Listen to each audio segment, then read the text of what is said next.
بسم اللہ الرحمن الرحیم۔ السلام علیکم ورحمۃ اللہ وبرکاتہ۔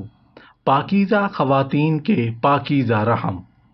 جب حضرت حوا علیہ السلام نے حضرت شیث علیہ السلام کو جنم دیا تو حضرت آدم علیہ السلام نے نبی کریم صلی اللہ علیہ وآلہ وسلم کے نور مبارک کو ان کی آنکھوں کے درمیان دیکھا۔ جب حضرت آدم علیہ السلام کو اپنی موت کا یقین ہو گیا تو آپ نے حضرت شیث علیہ السلام کو کہا، اے میرے فرزند ارجمند، وہ نور مطہر جو تیری پیٹھ اور تیرے چہرے پر ذو فشاں ہے، اس کی وجہ سے اللہ تعالیٰ نے تجھ سے یہ عہد لیا ہے کہ تو اس کو ہمیشہ دنیا کی پاکیزہ ترین عورتوں کے رحموں میں منتقل کرے گا۔ حضرت شیث علیہ السلام کی زوجہ محترمہ کا نام بیضاء تھا۔ ان کا قد اور حسن و جمال حضرت حوا علیہ السلام کی طرح تھا۔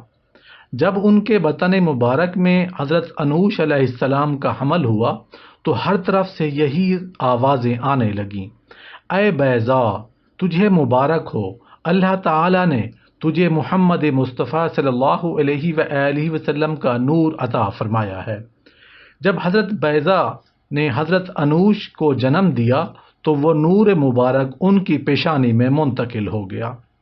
جب وہ افوان شباب کو پہنچے تو ان کے والد محترم نے انہیں بلایا اور فرمایا، اے میرے لخت جگر، میرے والد محترم نے مجھے یہ حکم دیا کہ میں تجھ سے یہ وعدہ لوں کہ تو دنیا کی پاک اور صاف ترین عورتوں سے شادی کرے گا۔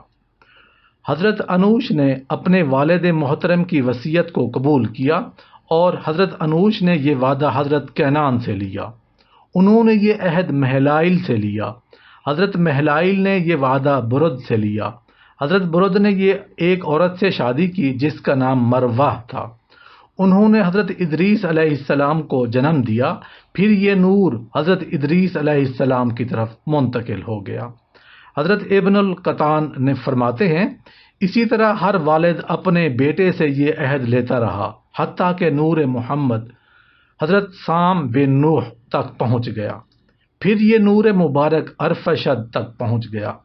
انہوں نے ایک عورت سے شادی کی جس کا نام مرجانہ تھا۔ ان سے حضرت یہود علیہ السلام پیدا ہوئے۔ جب آپ کی پیدائش ہوئی تو ہر طرف سے یہی صدائے دل نواز آنے لگی، یہ محمد النبی صلی اللہ علیہ وآلہ وسلم کا نور مبارک ہے، اس کی وجہ سے وہ ہر پتھر کو توڑ دیں گے اور ہر سرکش اور کافر کو ہلاک کر دیں گے۔ حضرت یہود علیہ السلام اپنی قوم میں سب سے طویل، حسین اور زاہد تھے۔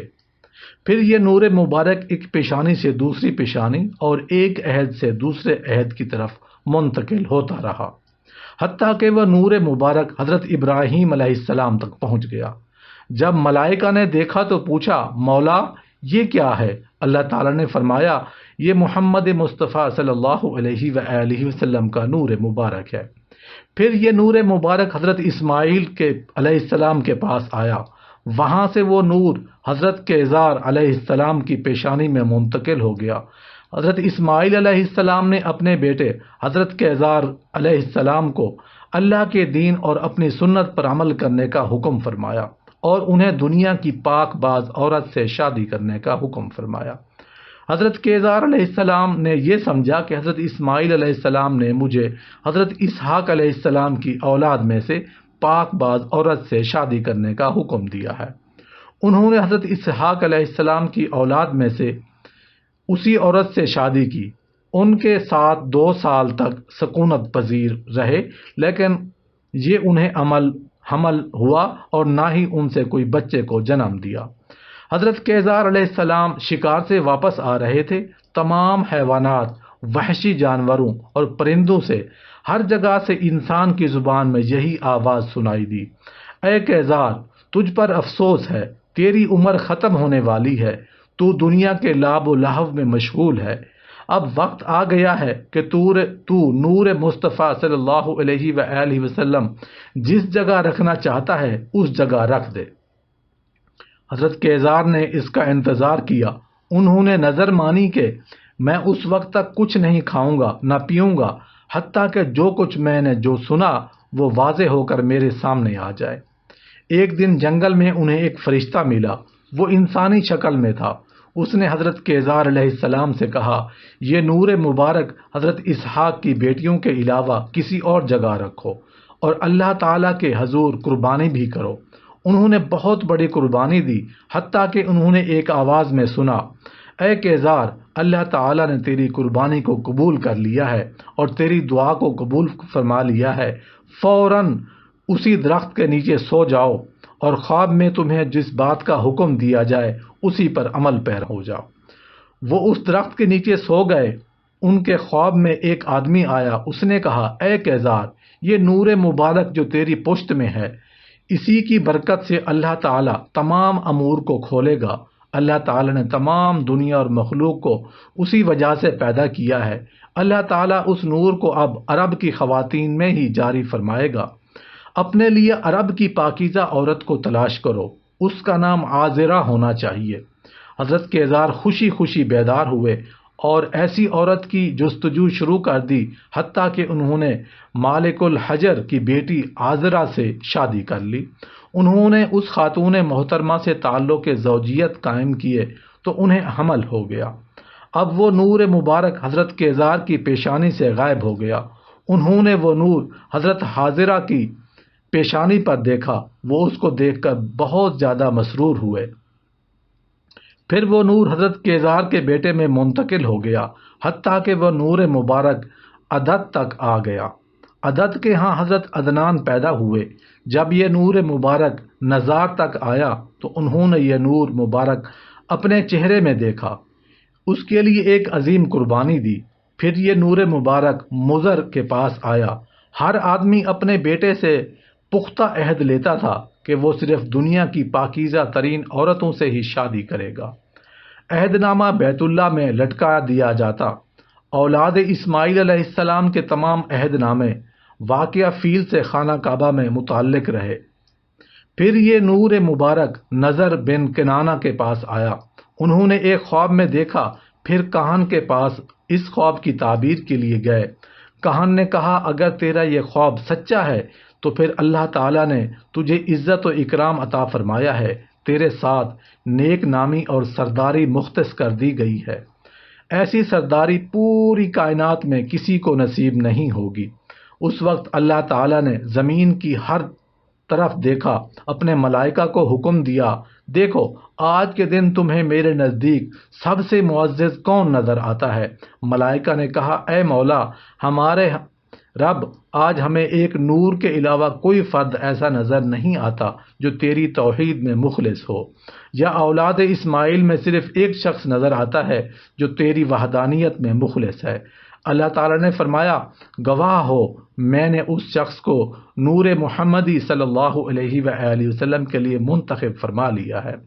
جب وہ نور حضرت ہاشم کے پاس آیا تو اللہ تعالیٰ نے فرمایا، اے ملائکہ، گواہ رہنا، میں نے اپنے اس بندے کو دنیا کی تمام گندگیوں سے پاک کر دیا ہے۔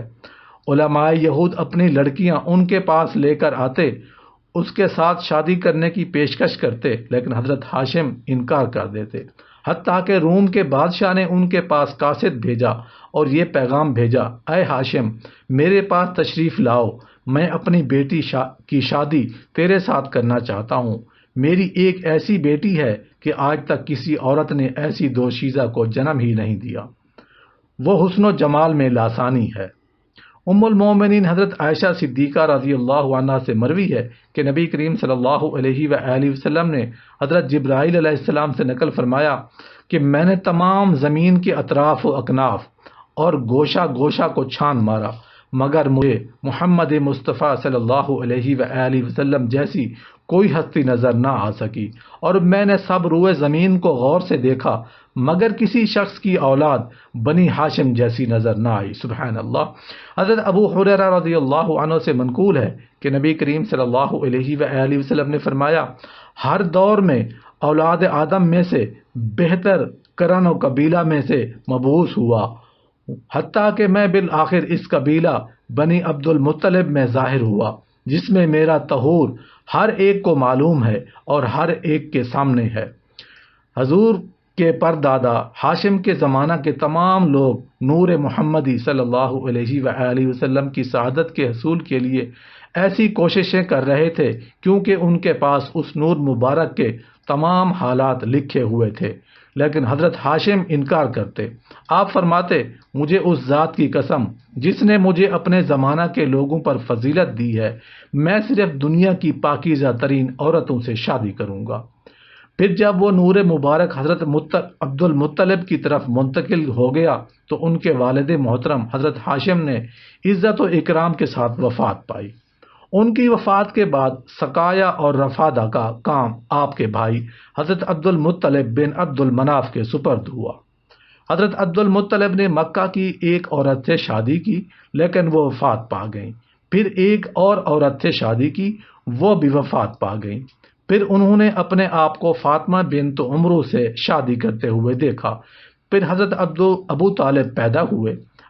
حضرت عبد المطلب عرصہ دراز تک زندہ رہے، لیکن وہ نور مبارک آپ کی پیشانی سے فاطمہ کے بطن مبارک میں منتقل نہ ہوا۔ ایک دفعہ آپ شکار سے واپس لوٹ رہے تھے، دوپہر کا وقت تھا، آپ پیاسے تھے۔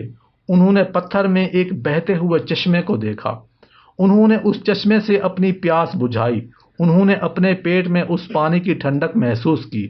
پھر آپ گھر تشریف لے گئے، حضرت فاطمہ سے حقوق زوجیت ادا کیے۔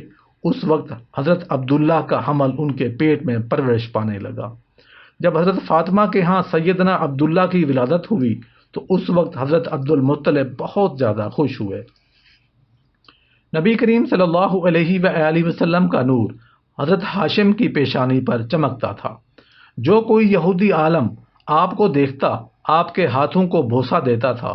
جس جگہ حضرت ہاشم نکل جاتے ہر ایک چیز آپ کو سجدہ کرتی۔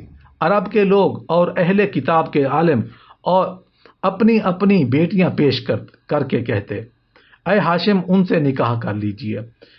ابن اسحاق کہتے ہیں کہ پھر عبد المطلب حضرت عبداللہ کا ہاتھ پکڑے ہوئے لے جا رہے تھے کہ بنی اسد بنی عبد العزی بن قسی بن کلاب بن مرہ بن قعب بن لوئی بن غالب بن فہد میں ایک عورت جو واقد بن نوفل کی بہن تھی کعبہ کے پاس بیٹھی تھی۔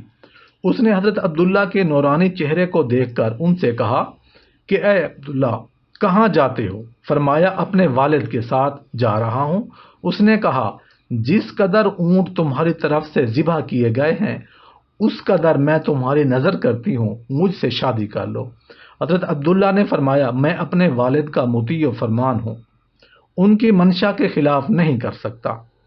حضرت عبد المطلب نے ایک دن حتیم میں سوئے ہوئے تھے کہ خواب میں دیکھا چاندی کی ایک زنجیر میری پشت سے نکلی، ایک سرا اس کا آسمان پر ہے اور دوسرا سرا زمین میں، تیسرا مشرق میں، چوتھا مغرب میں۔ پھر یہ زنجیر ایک درخت ہو گئی جس کی اوپر شاخیں آسمان میں اور نیچے کی ٹہنیاں مشرق مغرب تک پھیلی ہوئی ہیں۔ درخت نہایت روشن، درانی سورج سے بھی بہتر 70 حصے زیادہ تیز روشنی ہے۔ عرب و عجم کے لوگ اس درخت کو سجدہ کرتے ہیں۔ ہر ایک گھڑی اس درخت کا نور اور عظمت اور بلندی زیادہ ہوتی ہے۔ کچھ لوگ قریش کے اس درخت کی ٹہنیاں پکڑ کر اس میں لٹک رہے ہیں اور کچھ لوگ قریش کے اس درخت کے کاٹنے کی فکر میں آتے ہیں۔ جب یہ کاٹنے والے اس درخت کے پاس پہنچتے ہیں، ایک جوان حسین خوبصورت درخت کے پاس کھڑا ان کی آنکھیں پھوڑتا، کمر توڑتا ہے، درخت کے پاس نہیں آنے دیتا۔ عبد المطلب نے چاہا کہ اس درخت کی ٹہنی پکڑیں مگر ان کا ہاتھ وہاں تک نہ پہنچ سکا۔ کسی نے کہا یہ نور تمہارے نصیب میں نہیں، یہ ان کا ہے جو تم سے پہلے اس میں لٹک گئے ہیں۔ عبد المطلب اس خواب کو دیکھ کر نہایت ڈرتے ہیں اور لرزتے ہوئے اٹھے۔ پھر ایک کہانہ عورت سے جا کر یہ خواب بیان کیا۔ وہ آپ کا خواب سن کر زرد ہوئی اور یہ کہا اے عبد المطلب اگر تمہارا یہ خواب سچا ہے تو ان قریب تمہاری پشت سے ایک فرزند ہوگا جو مشرق سے لے کر مغرب تک کا مالک اور بادشاہ ہوگا۔ آسمان کی مخلوق اس پر ایمان لائے گی، زمین سے آسمان تک اس کی تعریف و مدح ہوگی۔ ایک عرصہ تک عبد المطلب اس فرزند کا انتظار کرتے رہے، یہاں تک کہ حضور اکرم صلی اللہ علیہ وآلہ وسلم اس جہاں میں تشریف لائے۔